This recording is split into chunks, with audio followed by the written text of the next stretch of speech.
ಗೆಳೆಯರೇ, ಇಂದು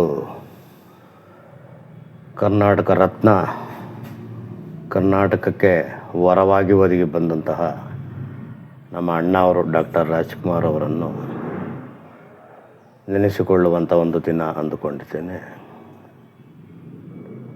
ಅಣ್ಣವರು ಅಂದರೆ ಇಡೀ ನಾಡಿಗೆ ಒಂದು ಚೈತನ್ಯ ಮತ್ತು ಸಾಂಸ್ಕೃತಿಕ ರಾಯಭಾರಿಯಾಗಿ ಬಾಳಿ ನಾಡು ನುಡಿ ಮತ್ತು ನಾಡಿನ ಸಂಸ್ಕೃತಿಯನ್ನು, ಸಂಸ್ಕಾರವನ್ನು ಶ್ರೀಮಂತಗೊಳಿಸಿದಂತಹ ಒಂದು ಮಹಾನ್ ಚೇತನ. ಆ ಚೇತನವನ್ನು ನಾವು ಸದಾಕಾಲ ಎಷ್ಟು ಕಾಲ ನೆನೆಸಿಕೊಂಡ್ರೂ ಕಡಿಮೆನೆ. ಈ ದಿನ ನಾನು ಅಣ್ಣವರ ಬಗ್ಗೆ, ನನ್ನ ಒಂದು ಭೇಟಿಯ ಬಗ್ಗೆ ಹೇಳ್ತೇನೆ. ಯಾಕಂದರೆ ಅಣ್ಣವರ ಬಗ್ಗೆ ಜಗತ್ತಿನಲ್ಲೇ ಯಾರಿಗೂ ಬರೀದೇ ಇರೋಷ್ಟು ಹೊತ್ತಿಗೆಗಳನ್ನು, ಪುಸ್ತಕಗಳನ್ನು ಜನ ಬರೆದಿದ್ದಾರೆ. ಎಲ್ಲ ವಿಷಯಗಳನ್ನು ಹೇಳಿದ್ದಾರೆ. ಇವಾಗ ನಾವು ಏನು ಹೇಳೋದಕ್ಕೆ ಹೋಗಿದ್ರೂ ಅದು ಮತ್ತೆ ಹೇಳ್ದಾಗುತ್ತೆ. ಅದಕ್ಕಿಂತ ಮುಖ್ಯವಾಗಿ ನಮಗೆ ಅಣ್ಣ ಅವರು ಹೇಗೆ ಕಂಡರು, ಅವರವರ ಕಣ್ಣಿನಲ್ಲಿ ಅಣ್ಣ ಅವರು ಯಾವ ರೀತಿ ಕಾಣಿಸ್ತರು ಅನ್ನೋದನ್ನು ನೆನಪಿಸ್ಕೊಬೇಕು. ಈ ಮಾತನ್ನು ನನಗೆ ತಿಳಿ ಹೇಳಿದವರು ಯಾರು ಅಂದರೆ, ಅಣ್ಣವರ ಬಗ್ಗೆ ಬಲು ದೊಡ್ಡ ಹೊತ್ತಿಗೆಗಳನ್ನು, 2 ಹೊತ್ತಿಗೆಗಳನ್ನು ಬರೆದಿರುವಂತಹ ದೊಡ್ಡ ಹುಲ್ಲೂರು ರುಕ್ಕೋಜಿ ಅವರ ಬಗ್ಗೆ ಬೆಳೆಯ ಒಂದು ಬಾರಿ ಮಾತಾಡ್ತಾ ಇದ್ದಾಗ ನಾನು ಕೇಳಿದೆ, ಅಲ್ಲ ಅಣ್ಣ ಅವರೇ, ಇಷ್ಟು ದೊಡ್ಡ ಹೊತ್ತಿಗೆಗಳನ್ನು ಬರೆಯೋದು ಹೇಗೆ ಸಾಧ್ಯವಾಯಿತು? ಹೇಗೆ ನಿಮಗೆ ಇಷ್ಟು ವಿಷಯ ಸಿಕ್ತು? ಚಿತ್ರಗಳನ್ನಂತೂ ನೀವೆಲ್ಲೆಲ್ಲ ಕಷ್ಟ ಬಿದ್ದು ಸಂಗ್ರಹಣೆ ಮಾಡಿರ್ತೀರ, ಆದರೆ ವಿಷಯ ಇಷ್ಟಿಷ್ಟು ದೊಡ್ಡ ಹೊತ್ತಿಗೆಗಳು ಹೇಗೆ ಸಾಧ್ಯವಾಯಿತು ಅಂತ. ಆಗ ಅವ್ರು ಹೇಳಿದ್ರು, ನೋಡಿ ಅಣ್ಣವ್ರ ಬಗ್ಗೆ ನಾನು ಇವಾಗ ಏನು ಪ್ರಕಟ ಮಾಡಿದ್ದೀನಿ ಅದು ನಾನು ಸಂಗ್ರಹ ಮಾಡಿರುವ ವಿಷಯಗಳಲ್ಲಿ 10% ಹೆಚ್ಚು ಅನ್ನಬಹುದು. ಏಕೆಂದರೆ ನಾನು 18 ವರ್ಷ ಅಣ್ಣವರ ಬಗ್ಗೆ ವಿಷಯ ತಿಳಿದುಕೊಳ್ಳಲು ನಾಡಿನಾದ್ಯಂತ ನಾನು ಸುತ್ತಾಡಿದಾಗ, ನಾನು ನಾಡಿನ ಯಾವುದೇ ಮೂಲೆಗೆ ಹೋಗಲಿ ಪ್ರತಿಯೊಬ್ಬರು ಅವರವ್ರದ್ದೇ ಸ್ವಂತದ್ದೊಂದು ವಿಷಯವನ್ನು ಹೇಳ್ತಾರೆ.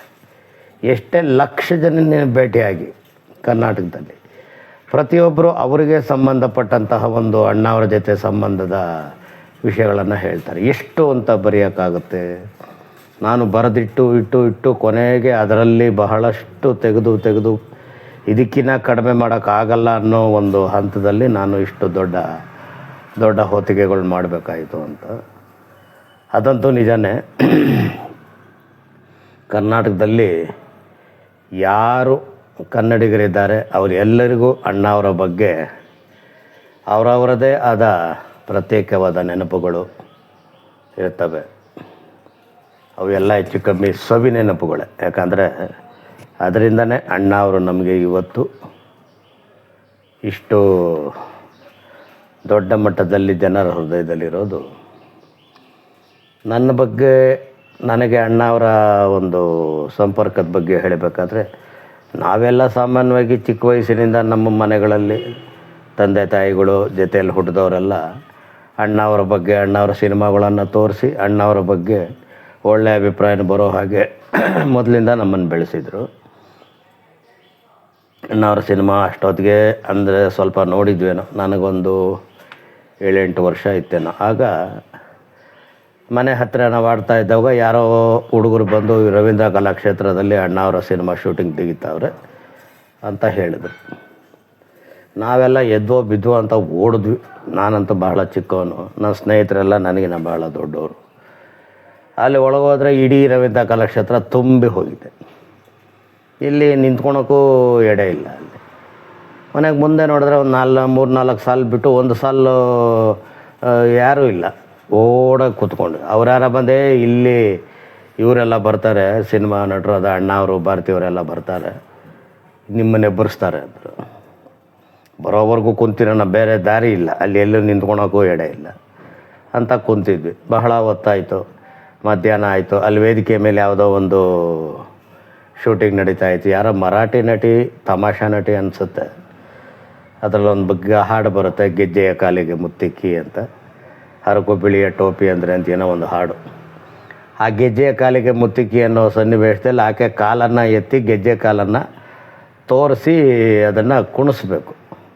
ಆದರೆ ಆಕೆ ಕೈಲಿ ಆಗ್ತಾಯಿಲ್ಲ. ಕೆಳಗಡೆ ಒಂದು ಮಣೆ ಇಡ್ತಾರೆ, ಅದ್ರ ಮೇಲೆ ಒಂದು ಡಬ್ಬ ಇಡ್ತಾರೆ. ಎಷ್ಟೊತ್ತಾದರೂ ಮುಗಿತಾ ಇರಲ್ಲ. ಅಂದರೆ ನಮಗೆ ಸರಿಯಾಗಿ ಕಾಣಿಸ್ತಾನೂ ಇಲ್ಲ ನಾವು ಕುಂತಿದ್ದ ಕಡೆಯಿಂದ. ಯಾಕಂದರೆ ನಾನು ಆ ಒರ್ಕೊಳೋ ಕುರ್ಚಿ ಒರ್ಕೊಳೋ ಇದಕ್ಕಿಂತ ಭಾಳ ಕೆಳಗಡೆ ಇತ್ತು ನನ್ನ ತಲೆ. ಯಾಕಂದರೆ ಅಷ್ಟು ಕುಳ್ಳಗಿದ್ದೆ ನಾನು ಚಿಕ್ಕ ವಯಸ್ಸಲ್ಲಿ.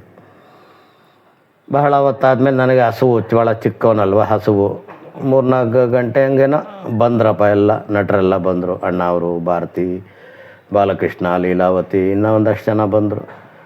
ಇನ್ನು ನಮ್ಮನ್ನು ಎಬ್ಬರಿಸ್ತಾರೆ ಅಂತ ನೋಡಿದ್ರೆ ಅದು ಏನಾಯ್ತು, ಬಂದವರು ನಮ್ಮ ಹಿಂದಿನ ಸಾಲಲ್ಲಿರೋರ್ನೆಲ್ಲರನ್ನೂ ಎದ್ದು ಸಾಲು ಕುಂಡ್ರಿಸ್ಬಿಟ್ರು. ನಮಗೊಂದು ರೀತಿ ಸಮಾಧಾನ ಆಯಿತು. ಇರಲಿ, ಅಲ್ಲಿ ಮತ್ತೆ ಸಿನಿಮಾ ಕ್ಯಾಮ್ರಾ ತಂದು ಈ ಕಡೆ ಇಟ್ಟರು. ಅಣ್ಣ ಅವ್ರ ಮುಖಕ್ಕೆ, ಆ ನಟರ ಮುಖಗಳಿಗೆಲ್ಲ ಬೆಳಕು ಕೊಟ್ಟು ಅಲ್ಲಿ ಏನೋ ನಾನು ಸವಾಲು ಸ್ವೀಕರಿಸ್ತೀನಿ ಅದು ಇದು ಅಂತ ನಡೀತಾ ಇದೆ. ಆದರೆ ನಾನು ಬಹಳ ಚಿಕ್ಕವನಾದ್ರಿಂದ ಬರುತ್ತಾ ಕತ್ಲಾಗ್ತಾ ಬರ್ತಾಯಿದೆ. ನನಗೆ ಹಸುವೆ ತಡೆಯೋಕ್ಕಾಗ್ತಾ ಇಲ್ಲ. ಹೋಗೋಣ ಮನೆಗೆ ಅಂದರೆ ನಮ್ಮ ಸ್ನೇಹಿತರು ಒಪ್ತಾ ಇಲ್ಲ. ಇಲ್ಲ ಹೋದರೆ ತಿರ್ಗಿ ಅಲ್ಲಿ ಸಿಕ್ಕಲ್ಲ ಸರಿ. ಎಷ್ಟೊತ್ತು ನಾನು ಬೆಳಗ್ಗೆ ತಿಂದವನು, ಮಧ್ಯಾಹ್ನನೂ ಊಟ ಇಲ್ಲ, ಎಷ್ಟೊತ್ತು ಹಸ್ಕೊಂಡ್ರಕ್ಕಾಗುತ್ತೆ? ಆಗ್ತಾಯಿಲ್ಲ ನನ್ನ ಕೈಯಲ್ಲಿ. ನೀನು ಕುಸ್ತು ಬಿದ್ದೋಗ್ಬಿಡ್ತೀನಿ ಅನ್ನೋ, ಅಂದರೆ ಕುಳ್ತಿದ್ರಿಂದ ನಾನು ಕುಸ್ತು ಬೀಳಲಿಲ್ಲ ಅನಿಸುತ್ತೆ. ಕೊನೆಗೆ ಬರ್ತಾ ಈ ಕಣ್ಣು ಕಾಣಿಸ್ದಂಗೆ ಯೋಚನೆ ಮಾಡೋಕ್ಕಾಗ್ದಿರೋ ಅಂಥ ಸನ್ನಿವೇಶ ಬರ್ತಾಯಿದೆ. ಆಗಿ ಅದೇನಾಯಿತು, ಇದ್ದಕ್ಕಿದ್ದಂಗೆ ಆ ಕುರ್ಚಿಗಳ ಮಧ್ಯೆ ಒಂದು ಕೆಂಪಗೆ ದಪ್ಪಗಿರೋ ಒಂದು ಕೈ ಬಂತು. ನಾನು ಆಶ್ಚರ್ಯವಾಗಿ ನೋಡ್ತಾ ಇದ್ದೀನಿ. ಹಿಂದೆ ತಿರುಗಿ ನೋಡಿದ್ರೆ ಅಣ್ಣ ಅವರು ಕೈ ತುಂಬ ಗೋಡಂಬಿ ಹಿಡ್ಕೊಂಡವ್ರು. ನಾನು ನೋಡಿದ ತಕ್ಷಣ ತಗೋ ತಿನ್ನು, ನಿಮ್ಮ ಸ್ನೇಹಿತರಿಗೆಲ್ಲ ಕೊಡು ಅಂತ. ಅಬ್ಬಾ, ಹೇಗೆ ಅನ್ನಿಸ್ತು ನನಗೆ ಅಂದರೆ, ಹೇಗೆ ಸಾಧ್ಯ ಇದು? ನನಗೆ ಹೊಟ್ಟೆ ಹಸಿತಾರದು ಅವ್ರಿಗೆ ಗೊತ್ತಾಯ್ತಾ, ಅಥವಾ ಅವ್ರು ಯಾವಾಗಲೂ ಹಾಗೆ ಎಲ್ರಿಗೂ ಕೊಡ್ತಾರ? ಆದರೆ ಆ ಸನ್ನಿವೇಶದಲ್ಲಿ ನನಗೆ ಆ ಗೋಡಂಬಿ ಅವ್ರು ಕೊಟ್ಟಿದ್ದಂತೂ ನಿಜಕ್ಕೂ ಅದಕ್ಕೆ ಬೆಲೆ ಕಟ್ಟೋಕ್ಕಾಗಲ್ಲ. ಅದರ ರುಚಿ ಅಂತೂ ನಾವು 1000 ಅಲ್ಲ 1,00,000 ಪದಗಳಲ್ಲಿ ಬರೆದ್ರೂ ನಾವು ಅದರ ರುಚಿನ ನಾವು ವರ್ಣನೆ ಮಾಡೋಕ್ಕಾಗಲ್ಲ. ಅಂಥ ಒಂದು ಸನ್ನಿವೇಶ ನನಗೆ ಆ ಚಿಕ್ಕ ವಯಸ್ಸಲ್ಲೇ ಅಣ್ಣವ್ರ ಜೊತೆ ಸಿಕ್ತು. ಅದು ಅವರು ಸಹಜವಾದ ಸ್ವಭಾವ ಅಂತ ಆಮೇಲೆ ಗೊತ್ತಾಗುತ್ತೆ ನಮಗೆ. ಆ ಚಿಕ್ಕ ವಯಸ್ಸಲ್ಲಿ ಏನು ಗೊತ್ತಾಗಲಿಲ್ಲ. ಆದರೆ ಹೇಗೆ ಸಾಧ್ಯ? ನಾನು ಹಸ್ಕೊಂಡಿದ್ದೀನಿ ಅಂತ ಅವ್ರಿಗೆ ಗೊತ್ತಾಯ್ತಾ, ಅಥವಾ ಅವ್ರು ಎಲ್ಲ ಕಡೆ ಹಾಗೆ ಮಕ್ಕಳು ಮರಿ ಇದ್ದರೆ ಕೊಟ್ಟು ಇದು ಮಾಡ್ತಾರೆ? ಆದರೆ ನನಗಂತೂ ನಿಜವಾಗೂ ಹೇಳ್ತೀನಿ, ಇಡೀ ನನ್ನ ಜೀವಮಾನದಲ್ಲಿ ನಾನು ಮರೆಯೋಕ್ಕಾಗಲ್ಲ ಅಂಥ ಒಂದು ಘಟನೆ.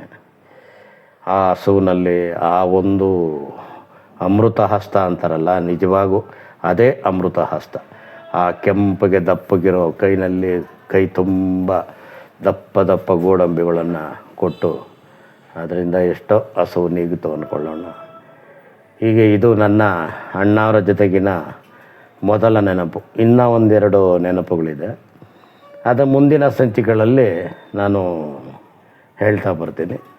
ಎಲ್ಲರಿಗೂ ನಲ್ ಮಧ್ಯಾಹ್ನ.